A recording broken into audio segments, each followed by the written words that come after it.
নিয়ে দীর্ঘদিনের অসন্তোষের প্রেক্ষিতে সরব হল সিপিআইএম। বৃহস্পতিবার ইসলামপুর 1 এরিয়া কমিটির পক্ষ থেকে 14 দফার দাবি তুলে ডেপুটেশন দেওয়া হয়। উপস্থিত ছিলেন সিপিআইএম রাজ্য কমিটির সদস্য উত্তম পাল, স্বপন গুহ নিয়োগী, বিকাশ দাস, আব্দুল করিম ও রঘুপতি মুখার্জি। ডেপুটেশনে নাগরিকদের ন্যায্য অধিকার, দুর্নীতি প্রতিরোধ ও উন্নয়নমূলক প্রকল্পে স্বচ্ছতা আনার দাবি জানানো হয়। হাউস ফর অল প্রকল্পে দুর্নীতির তদন্ত ও ওয়ার্ড ভিত্তিক উপভোক্তা তালিকা প্রকাশের দাবি করা হয়। বক্তারা বলেন, রাস্তা নির্মাণে মান বজায় রাখা হচ্ছে না, ড্রেনের ব্যবস্থা ভেঙে পড়েছে, জল জটে জনজীবন বিপর্যস্ত। অমৃত ভারত প্রকল্প দ্রুত বাস্তবায়ন ও খাস জমিতে বসবাসকারীদের মালিকানা দলিল প্রদানের দাবি তোলেন তারা। চেয়ারম্যান কানালাল আগরওয়াল জানান, ডেপুটেশনের দাবি যুক্তিসম্মত। টোটো চলাচল ও অন্যান্য বিষয়ে শীঘ্রই ব্যবস্থা নেওয়া হবে। সিপিআইএম হুঁশিয়ারি দিয়েছে, দ্রুত পদক্ষেপ না হলে বৃহত্তর গণ আন্দোলন গড়ে তোলা হবে। মূলত হচ্ছে যে এই হাউস ফর অল স্কিমে যেটা হচ্ছে যে যারা বিলো পভার্টি লাইন তাদের হচ্ছে তালিকা পোর্টালে থাকার কথা, এবং সেটা ইসলামপুর মিউনিসিপ্যালিটির একটা ওয়েবসাইট আছে।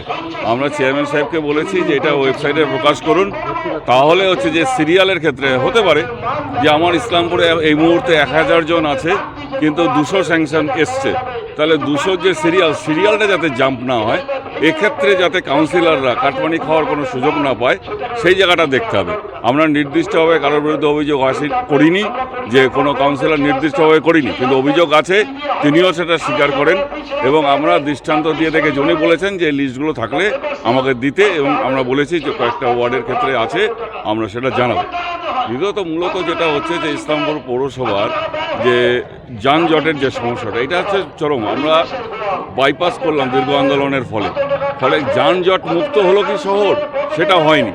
সেক্ষেত্রে হচ্ছে যে আমাদের রেজিস্টার্ড এখানে টোটো আছে 450-500। আমরা টোটোর চালকের বিরুদ্ধে নই, কিন্তু 10,000 টোটো ইসলামপুরে ঘুরে বেড়াচ্ছে। এটাকে রেগুলেট করা, শিলিগুড়িতে যেমন রেগুলেট করা হয় যে এক জায়গার টোটো আরেক জায়গায় যেতে পারবে না, আরেক জায়গায় টোটো সবাই করে খাক, কিন্তু একটা রেগুলেশন হোক। আমাদের স্ট্রিট হকার, টোটাল ইসলামপুর শহরটা ফলের বাজার হয়ে গেছে। আমরা বলেছি যে ফলের নির্দিষ্ট বাজার হোক, দুধের নির্দিষ্ট বাজার হোক, বাজি পটকার নির্দিষ্ট বাজার হোক। এই শহরে 17টা ওয়ার্ডের মধ্যে 25টা মাছ বাজার আছে, মানে মাছ বাজার নির্দিষ্ট হোক, এবং এরাই নোংরা করছে শহরটাকে।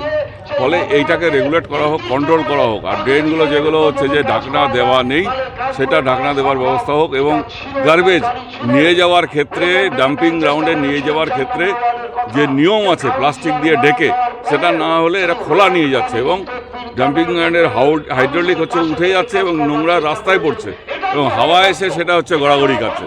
সেটা উনি বলেছেন যে না, আমি দেখব। সুইপারের যথেষ্ট ওনার সুইপার আছে এবং সেটাকে কাজে লাগানো, মনিটরিং করবার ক্ষেত্রে যে দুর্বলতা আছে উনিও স্বীকার করছেন যে সেটা হচ্ছে যে আমরা দেখব। এবং আমরা বিভিন্ন দাবি দাবা নিয়ে একটা ডেপুটেশন দিয়েছেন ওনারা, ওনাদের সঙ্গে আলোচনা হয়েছে ওনাদের প্রতিনিধির সাথে। ওনারা যে দাবিগুলো দিয়েছেন, বিশেষ করে শহরে জ্যামের ব্যাপারটা যেটা আছে, সেটা তো টোটোর জন্যই জ্যামটা বেশি হচ্ছে। এই ব্যাপারে আমরা চিন্তাভাবনা করছি এটা রেগুলেট করা, মানে যে রাস্তা দিয়ে টোটো যাবে সেই রাস্তা দিয়ে আবার কোনো টোটো যেন না আসে। তাহলে কেন সামনে পুজো আছে, পূজার সময় তো এমনিও পুলিশের পক্ষ থেকে টোটোগুলো রেগুলেট করা হয়। এবার আগে থেকেই আমরা এই ব্যাপারে টোটোকে কিভাবে আমরা রেগুলেট করে, মানে যানজটটা যেটা হচ্ছে এটাকে যতটা সম্ভব এটাকে দূর করতে হবে। বিশেষ করে এনএচের উপরেও 8টার পরে আবার কিন্তু ফাঁকা, 8টার পরে আর কোনো যানজট কিছু নেই। কেন নাই যে তখন টোটোগুলো সব চলে যায়।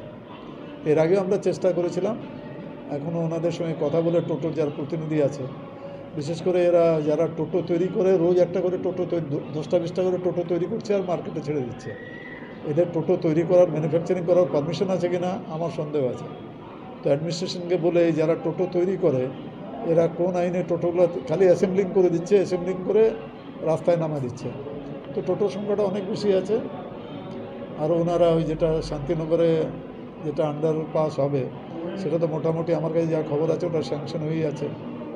আলীনগরে যেটা আরবির যে ব্যাপারটা আছে, আমাদের কাছে ডিএমের এন্ড থেকে একটা চিঠি আসছে যে ওটা যখনই আরবি শুরু হবে ওভারব্রিজটা, তার আগেও গেটটা বন্ধ রাখতে হবে। তো সেই ব্যাপারে আমাদের এনওসি চেয়েছিল, থ্রু ডিএম আমাদেরকে এসডিও একটা চিঠি করেছিল।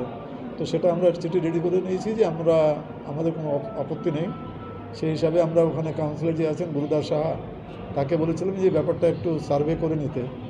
তো মোটামুটি ও সবার সঙ্গে আলোচনা করে এই জায়গায় আসছে যে ওটাকে একটা বাইপাসের মতো করে দিয়ে শান্তিনগরের মধ্যে দিয়ে যতদিন পর্যন্ত, কারণ ভেহিকেল পেডেস্ট্রিয়ান যেতে পারবেন কিন্তু ভেহিকেলটা যেতে দেবে না যতদিন আরবি না কমপ্লিট হচ্ছে।